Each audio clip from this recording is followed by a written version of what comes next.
沈琛一穷二白时，我陪他白手起家。3年后，他成为商界炙手可热的新秀，成群的商业大佬都抢着将女儿许配给他。可是他只对我一人，情根深重，外人都道我好福气，选了这么个好男朋友。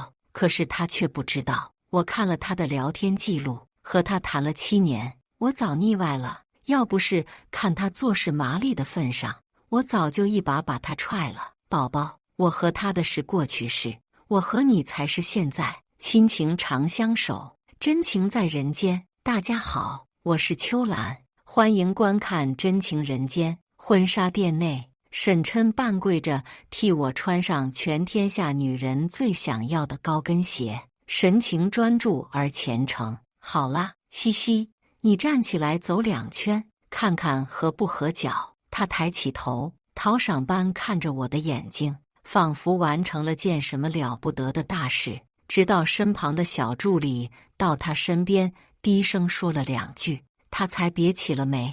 不是早就说了今天下午全部的行程全部取消吗？可是这个单子没有可是，再大的生意哪有陪西西试婚纱来的重要。沈琛抬手挥下去了助理，转头和设计师描述想要婚纱做怎么样修改，时不时回头缱绻地看我一眼，确认我没有等得不耐烦。这套婚纱腰部的量再放松一点，太紧西西会不舒服。不好意思哦，先生，我们这款婚纱就是这么设计的，如果腰不松的话，可能效果就不那么好看了。这个没关系，他舒服最重要。说罢，沈琛回头又冲我一笑，我再也难忍心中的酸涩，找了个理由冲进了试衣间。即便如此，店员们细碎的讨论声还是连绵不绝地进入我的耳朵。沈先生人也太好了，放着这么大的公司不管，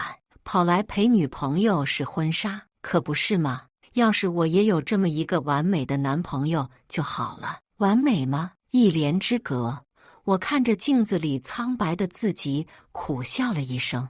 但若是真的完美，怎么会背着我偷偷与他私会呢？他叫他小四叶草，我不需要更幸运了，因为你就是我的吉祥物啊。沈琛爱我这件事，在我们大学同学圈里人尽皆知。还是大学的时候，他锲而不舍地追了我1年半，追到我班里的同学见到我俩就打趣，和他混的都比和我混得熟。他那时长得帅，成绩又好，还是学生会的部长，在学院里也算是个小风云人物，追他的女生也不少。他的朋友都不理解他为什么偏偏只对我死皮赖脸的追求。你懂什么？命运做的决定，凡人是无法理解的。再说了，你就是羡慕我有这么个大美人女朋友吧？沈琛嘿嘿一笑，炫耀似的搂过我往自己怀里那么一靠，气得他朋友怨声载道的连称虐狗。那时他还是个不那么有钱的穷小子，但是会花光自己所有的奖学金给我买最新款的手机。他会用暑假勤工俭学赚的钱送我想买的化妆品，会在我心情不好时抛下正在做的项目，乘1个半小时地铁加公交来看我，然后再乘回去熬夜加班加点完成任务。嘻嘻，爱情有的，面包也会有的，相信我。在我20岁生日时，他捧着勤工俭学的钱买来的小小的一捧花和礼物，拮据地站在我面前，懊恼解释上个项目甲方克扣资金，导致他买完礼物就没钱买花了。他没有违背他的诺言，他有脑子，也有技术。毕业后创办的企业在3年内就被他做成了首屈一指的大企业。当年的穷小子也摇身一变成为大公司的总裁。面包是有了，但是爱情呢？短短7年，他便可以从满心满眼都是我的男人，变成谈论起我满脸不屑。和他谈了7年，我早腻歪了。要不是看他做事麻利的份上，我早就一把把他踹了。宝宝，我和他的是过去式，我和你才是现在。字字句句，气血断肠。当我调整好心情，从试衣间走出来后，沈琛收起手机，一脸抱歉地对我说：“西西，不好意思，公司临时有事，可能不能送你回去了。我等会让司机送你回去，可以吗？”我在心中冷笑，只是这么一会儿，他都等不及了吗？临走时，沈琛右手虚掩护住我的脑袋，将我送到车上，隔着车窗面带微笑地冲我挥了挥手。我还是没忍住，降下车窗，眼睛直直地看向他：“你今天还回来吃饭吗？今天公司事情多，不用等我，自己先吃就好。”他的眼神躲闪了一下，然后笑着揉了揉我的脑袋。我找了个理由，在半路下了车，然后新拦了辆车跟上了他。出乎意料的，车停在了一家游乐园的门前。“不好意思哦，女士，今晚园区已经被一位先生包场了。”我抬起头，看着摩天轮慢慢亮起了灯，看着生日快乐式样的烟花在我面前炸开。当烟花在最高点炸裂的瞬间，我的手机震了一下，他的一条消息弹出。看到消息时，我浑身的血液都仿佛冲到了脑中，颤抖着手点开：“今晚加班，记得早点吃饭哦，爱你。”一刹那，血液降至了冰点，我眼前一黑，狼狈地蹲在了地上，胃一阵又一阵的抽痛。不知趴了多久，我终于缓过劲来，耳朵像是蒙了一层纱，只能听得见小姑娘们模糊的艳羡声。我一直以为自己永远是这场故事的主角，原来我只是他人生中的 NPC。胃果然是情绪器官，我宽慰自己道。事实上，今天的这个结局，我并不意外。他和四叶草的聊天开始于3年前，从最开始每隔2周公式化的交谈，到每隔1周，再到几乎每天都会分享彼此的日常。从拉不到头的聊天记录，到时不时在我面前主动挂断的电话，他们感情的一切都有迹可循。只是我太傻，太信任沈琛了。直到那天晚上，我半夜发现他的电脑没关，看到弹出来的消息：“学长，明天什么时候见面呀？”我大脑一片空白，颤抖着握着鼠标，点开那个潘多拉魔盒。那天晚上，我翻了整整3个小时，才将聊天记录翻到了头。从深夜翻到天蒙蒙亮，我指着单衣枯坐在电脑桌前，一晚上没睡。我一直想骗自己，他们之间是没有爱情的，但现在这个妄想终于失败。我不知道自己是怎么回到家的。沈琛回家时，我正把自己蒙在被子里，如死尸般直直地躺着。他轻手轻脚地提着脚跟走了进来，看到桌上的钥匙，焦急地挪到了我的床边，拉开我的被子，熟练地贴紧我，替我揉我的肚子。“西西，是不是没好好吃晚饭呀？胃怎么又不舒服了？和你说了，最近要好好注意身体，钱是赚不完的。但是我的宝贝只有一个。”听到“宝贝”这个词，我突如其来的有点恶心，趴在床边干呕了起来。沈琛一边轻轻拍我的背，拿了一杯温水放在了我的手心。我擦了擦嘴，故作轻松地问他：“今晚的项目谈得怎么样了？”沈琛一把搂住我的肩膀，用夸张的语气说：“那当然喽，你老公我是谁呀？我这一出马，那肯定是马到成功啊！”我沉默着盯着他的眼睛看了会，叹了口气：“我们分手吧。”“什么？”我说：“我们分手吧。”我一字一句地说道：“我看见了，到家了，谢谢学长送我回家。”2月8日晚上8点05分，那个时候我在做什么？我闭上眼睛，我想起来了，我在替他谈商务，他的公司才是刚刚起步的阶段。每一桩生意都是一杯一杯酒谈出来的，我的胃病也正是那段时间喝出来的。当晚偌大的包厢里只有我一个女生，我一边忍受着身旁老男人油腻的调笑声，一边堆起笑脸应付。红的、白的，一杯又一杯的酒下肚。我到后来早已不记得自己喝了什么，喝了多少，直到我最后强撑着一丝清醒，冲到了洗手间，呼了一把冷水脸，给沈琛打电话，希望他来接我。但是打开手机，有的只有一遍又一遍冰冷的机械女声：“您好，您拨打的电话暂时无法接通。”后城冬天的晚上总是格外的冷，我把自己缩进大衣，蹲在大马路边，怎么也打不上车。过路的出租车看到我醉醺醺的样子，就连连摆手，然后一个加速，就一溜烟消失在我面前，生怕我到时候吐在了他们的车上。这个时候他在做什么呢？他在忙着照顾他的小四叶草，即使公司到他家不过15分钟车程。他说没关系，顺路而已，顺路而已。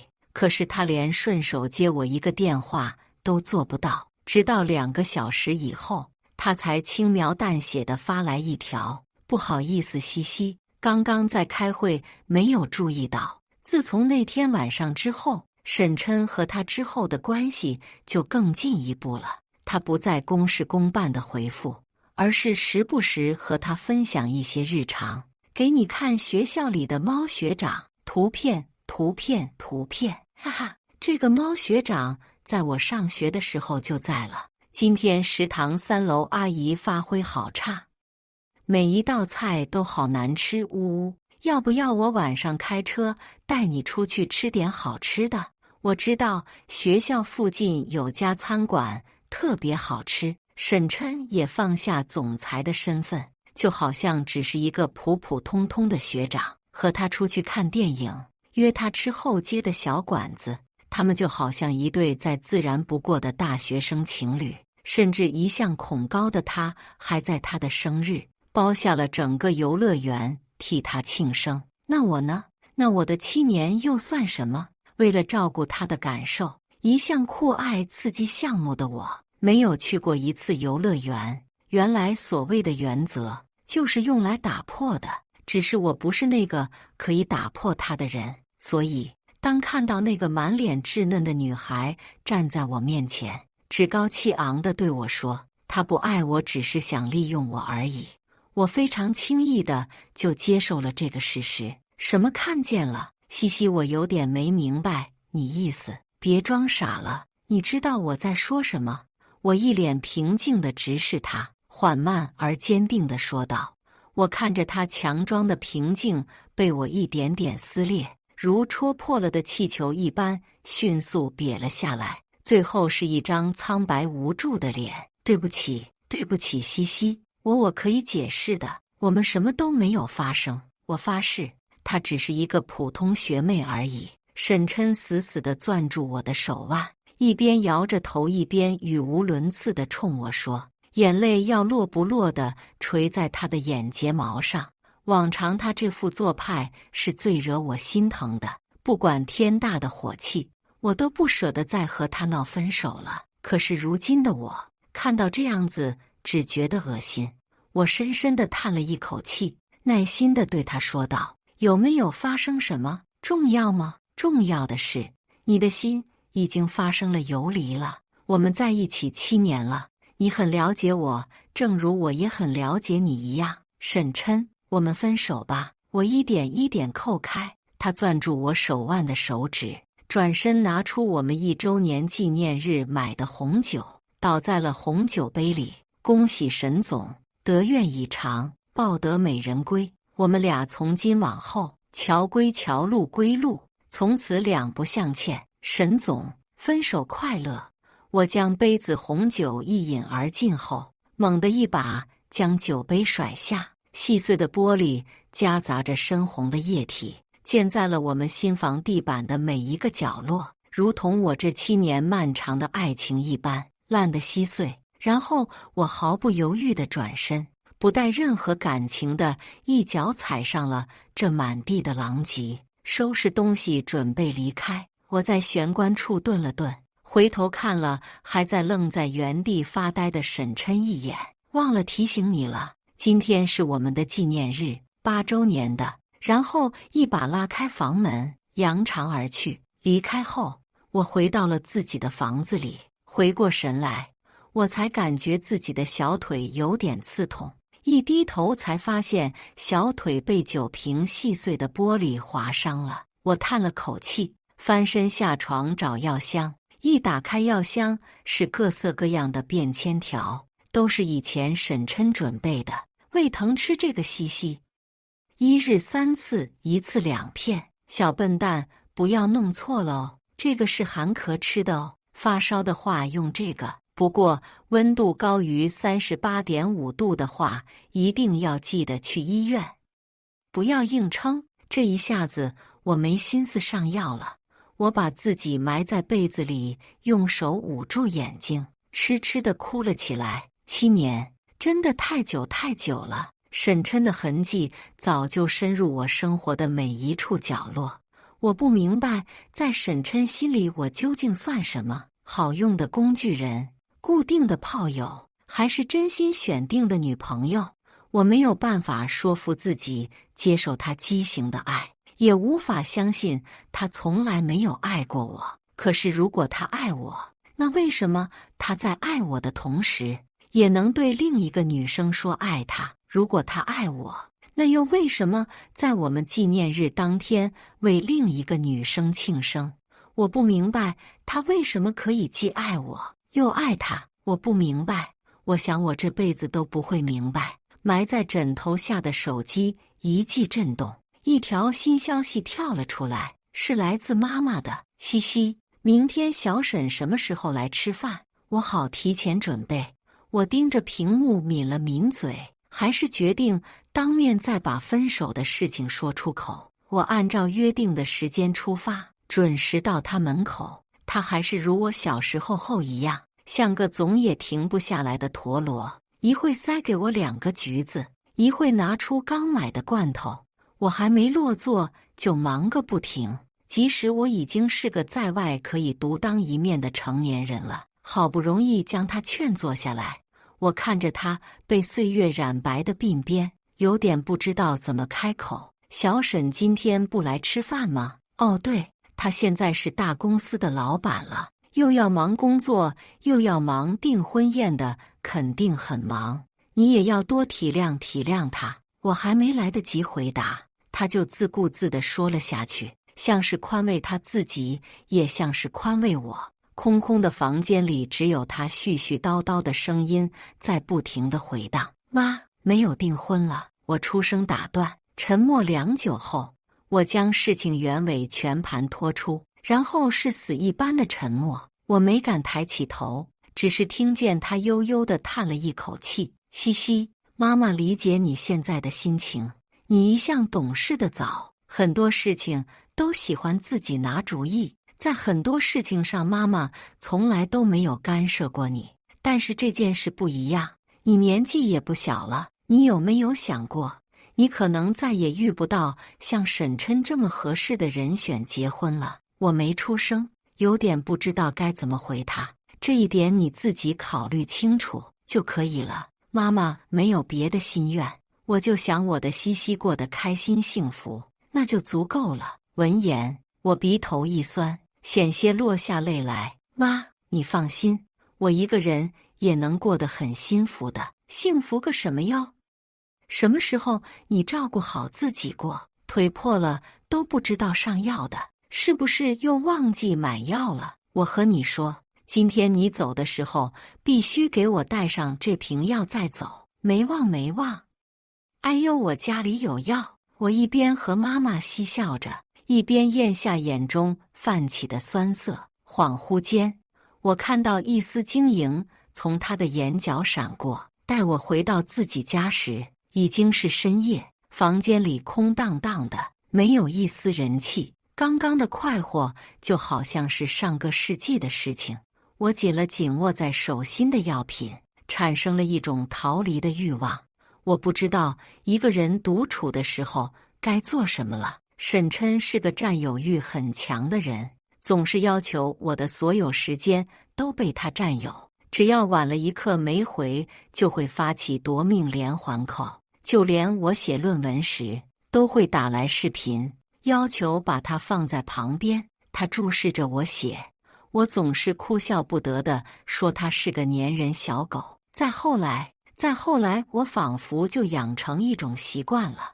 我开始自然而然地将我的时间分享给他，从主动向他报备每天做的事，到放弃做实验的时间，替他跑商务，而他却开始慢慢变冷漠，消息1-2个小时不回都是常事，问起来了又是一副人畜无害的嘴脸，让人如同一拳打进棉花一般，一口气上不去下不来。滴滴滴滴，我的思绪突然被连续的手机消息提示声打断，不出意外，又是沈琛发来的信息。一眼掠过满页的消息，我点开与沈琛的聊天框，一气呵成地将他的所有联系方式都拉黑。过了一会，一个陌生的号码跳了出来，嘻嘻，我们俩一手创办下来的公司还在那里，明天找个时间我们谈谈。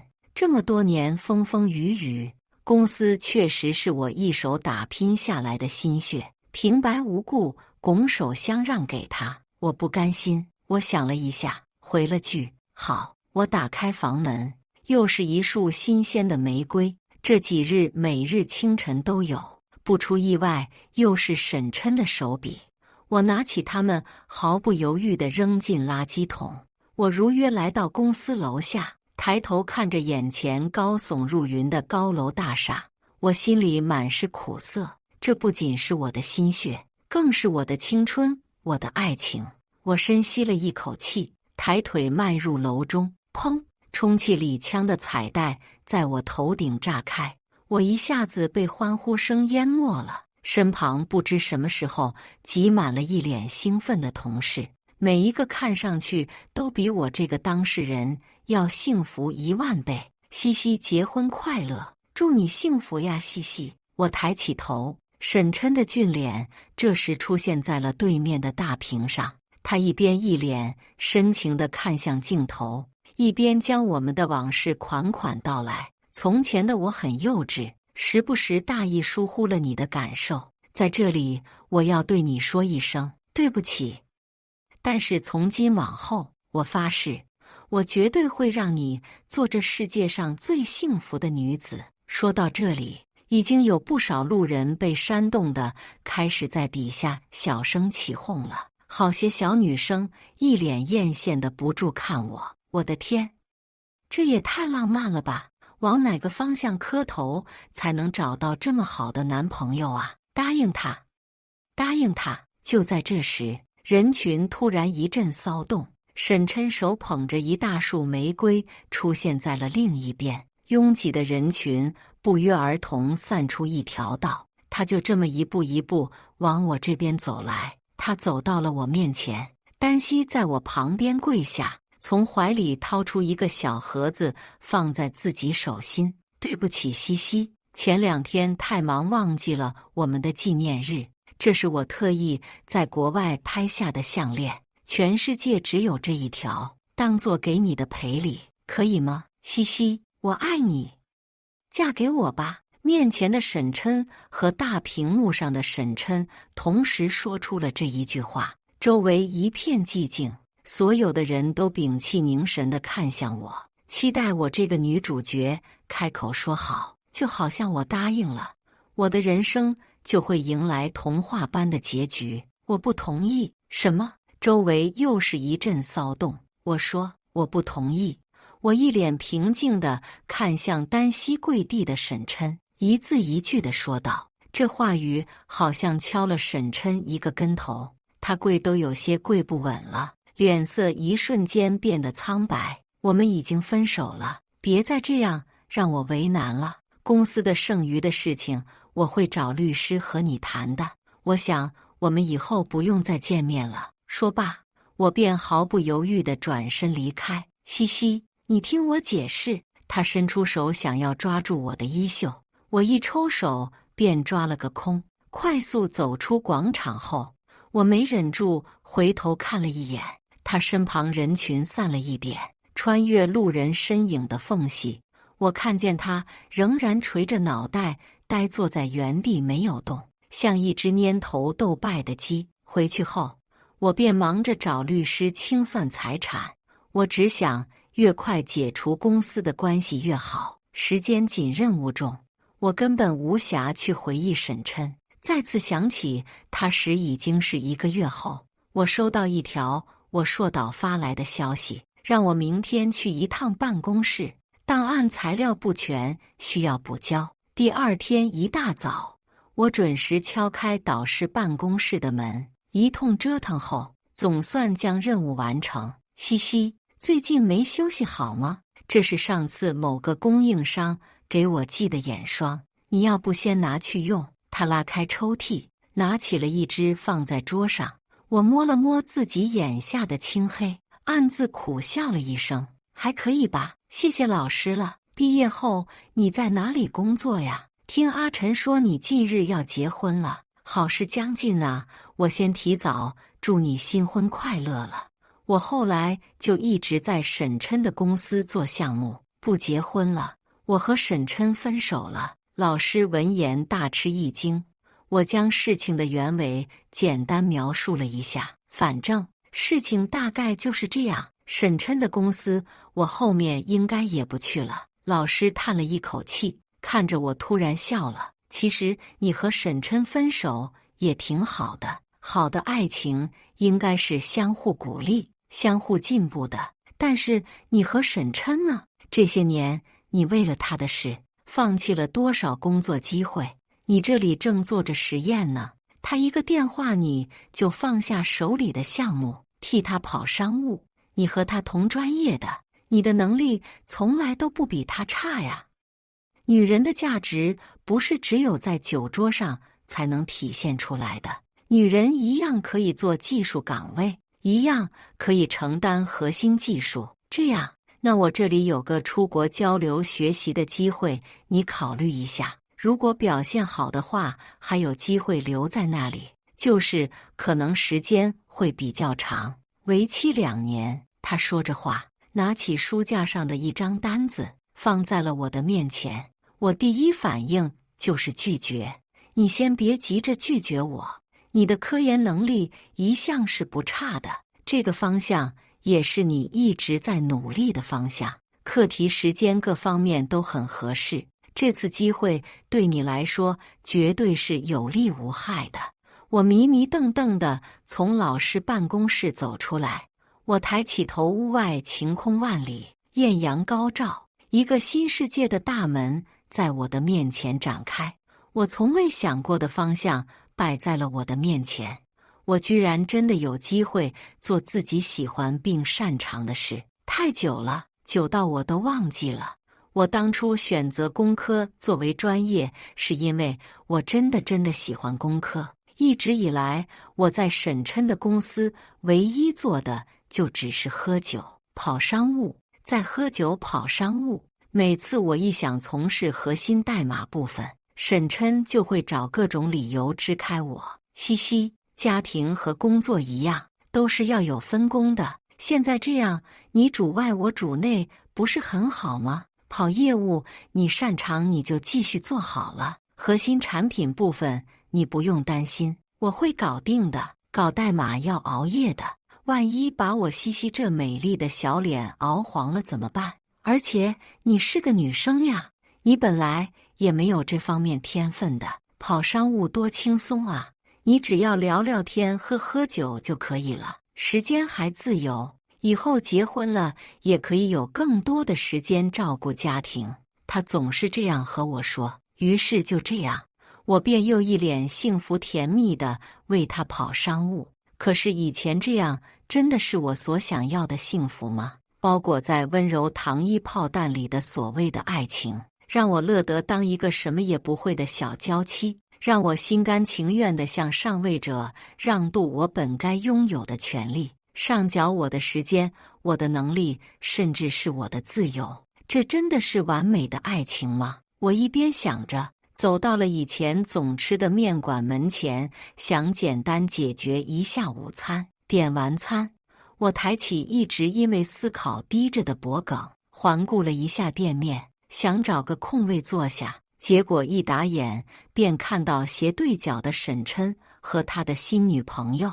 果然网上的发言诚不欺我呀，不是所有的情侣关系都能发展成婚姻，但是一家好吃的餐厅却可以传给多人。我站在原地又环顾了一圈，终于不幸地发现只有沈琛一旁有空位，正准备开口叫老板打包，沈琛不经意地抬眼，与我的目光正对上，他的眼睛里飞快地划过一丝尴尬和不自在。坐他对面的小四叶草似乎是捕捉到他的目光了，一回头看见我站在离他们不远处，愣了下，拉下了脸，然后飞快转过头高声说：有些人就是不要脸，都是昨日黄花了还眼巴巴追着别人的男朋友跑。声音大到整个面馆都静了一静。我听罢挑了挑眉，径直向他们那桌走去。小妹妹，在公共场合侮辱诽谤他人，我是可以告你的，你知道吗？更何况你心里清楚谁才是那个小三。我奉劝你，捡了别人不要的二手货，就好好安分地窝在家里，别出来声张，省得到时候连二手货也没得捡。我一口气说完以后，店里顿时响起了窸窸窣窣的议论声，不少人开始冲着沈琛他们俩指指点点。有些脾气不好的大姨已经忍不住了，她狠狠啐了一口，嫌恶的目光上下扫视着小四叶草，一对奸夫淫妇，这年头小三也是够不要脸的了。你看到这个场景，小四叶草脸上闪过一丝慌张，他伸出手想要抓住沈琛的手，给自己一点安慰，可是沈琛却慌慌张张地甩开他的手，像是沾到了什么不干净的东西。嘻嘻，我可以解释。沈琛说一个字，小四叶草脸色就白一分。不用和我解释，我们已经分手了。我笑了笑，一脸无畏。律师发的东西你收到了吧？趁早签字，我不想和你再有一丝一毫的关系了。嘻嘻，我不想和你没有以后，求求你了，你打我也好，骂我也好，只要你能消气，我无论做什么都行。哦，是吗？那我希望你还有你的所有东西都再也不要出现在我面前了。沈琛沉默良久，一抬头满眼苦痛，他从嗓子眼里艰难地吐出了一个字眼：好。然后他站起身来，深深地看我一眼，然后转身离开了面馆。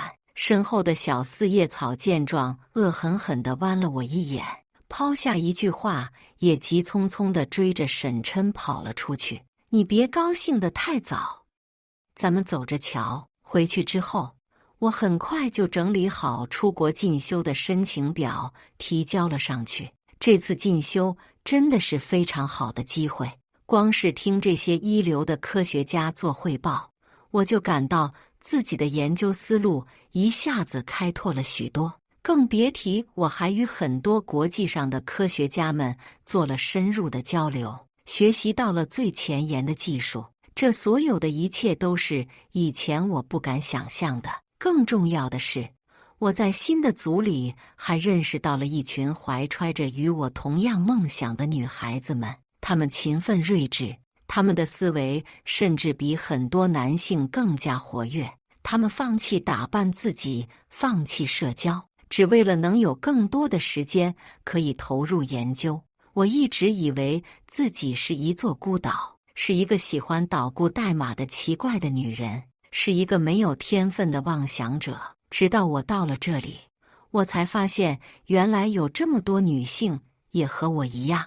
我们总是会在高中时选文选理时被灌输女孩子学文好，我们总是会在就业时被家庭被社会推向那些虽然没有竞争力可以照顾家庭的工作，我们总是在家庭和自己的爱好之间被迫选择，永远封存自己的爱好。我们光是相聚在这里，就经历了数不清的磨难了。天分，99%的人努力程度都不足以谈天分，更何况所谓的没有天分，不过是阻止女人涉猎的谎言而已，是男性尊严的遮羞布，是清朝老太太的裹脚巾。凭借着2年在国外的深造经验，我一回国就被京大聘为讲师。这当然仅仅只是一个开始，但是最重要的是，这让我能有一个体面的饭碗，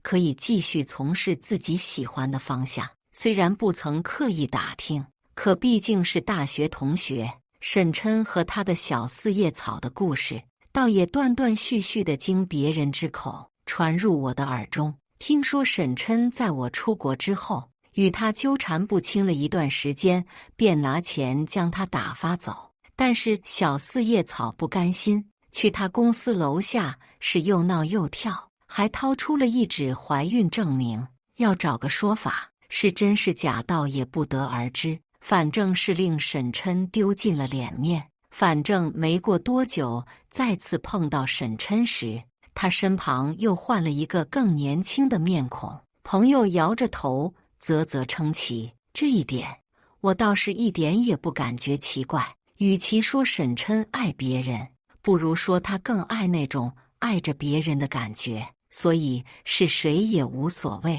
所以曾经的经历也无所谓。重要的是，总会有新的人会让他重新爱上。后来我联系上了在国外一起研究的一个姐妹，我们俩一起创办了只属于我们的公司。在一次商业酒会上，我又碰到了沈琛，他的公司似乎发展得不太好，本该上市的时间一拖再拖，还频频爆出丑闻。那个曾经满脸意气风发的少年，如今歪着领带，一脸酒气，低三下四的求一个中小型项目。他似乎也看见了我，脸上划过一丝尴尬，往别人身后躲了躲。我没空理他，因为我这时正在与一个国外的投资人侃侃而谈我的项目。我简洁明了地将我正在做的项目的创新点向他们展示，理智地将可行性和落地难度分析，听得负责人连连点头，不住地冲我竖大拇指。最后凭借我优秀的演说能力，公司拿下了那个合同。我们也因这次机会成功地打开了国际的市场。这次之后，我的公司便一飞冲天，我的工作随之变得又越来越忙。但是我并不后悔，因为喜欢，所以我心甘情愿。数年之后，当我作为负责人站在象征商业最高荣誉的颁奖仪式上，我盯着面前短短的3步台阶，一阵恍惚。这短短几步路，我花了几乎半辈子来达成。我从未想过自己能作为台前的人站在这个位置上，但是真的站上去了以后，我又觉得这一步是这么的轻易。站上颁奖台，我握紧话筒往台下，从左往右，再从右往左环顾了一圈，满座几乎都是灰黑色板正的西装，只有寥寥几个席位上是火红的礼裙。但是这几处就像星星之火，照亮了更多没能站在这里的女性未来的路。非常荣幸能站在这里。首先，我要感谢的是我的妈妈，是她给了我生活上的鼓励，精神上的依靠。其次，我想谢谢我的老师，正是他指明了我前进的道路。最后，我想感谢我自己，谢谢你这么多年以来一直坚持做自己喜欢的事，没有被外界的声音所裹挟。谢谢你，我希望所有女性都可以做自己想要做的事，成为自己想要成为的人，不被世俗所裹挟，不屈服，不妥协，勇敢地坚持下去。说罢，我微微一笑，向台下鞠了一躬，转身离开。沉默片刻后，室内掌声雷动。我想我找到了后半辈子应该做的事情了。感谢大家的观看，欢迎大家在下方评论区讨论。如果你喜欢这类故事，记得点击订阅《真情人间》，并分享给更多的人，这会对我帮助很大。再次感谢大家的观看。